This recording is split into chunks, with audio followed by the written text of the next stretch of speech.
أعوذ بالله من الشيطان الرجيم. بسم الله الرحمن الرحيم. يا أيها الذين آمنوا اتقوا الله حق تقاته ولا تموتن إلا وأنتم مسلمون واعتصموا بحبل الله جميعا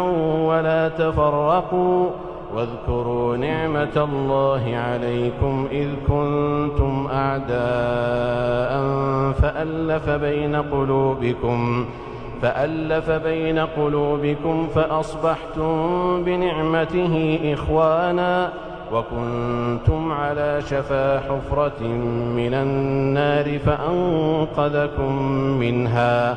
كذلك يبين الله لكم آياته لعلكم تهتدون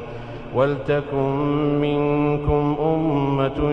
يدعون إلى الخير ويأمرون بالمعروف وينهون عن المنكر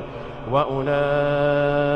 هم المفلحون ولا تكونوا كالذين تفرقوا واختلفوا من بعد ما جاءهم البينات وأولئك لهم عذاب عظيم يوم تبيض وجوه وتسود وجوه فأما الذين اسودت وجوههم أكفرتم بعد إيمانكم فذوقوا العذاب بما كنتم تكفرون وأما الذين ابيضت وجوههم ففي رحمة الله هم فيها خالدون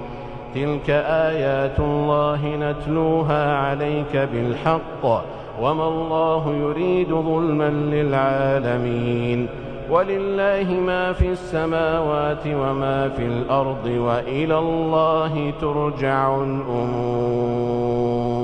كنتم خير أمة أخرجت للناس تأمرون بالمعروف وتنهون عن المنكر وتؤمنون بالله ولو آمن أهل الكتاب لكان خيرا لهم منهم المؤمنون وأكثرهم الفاسقون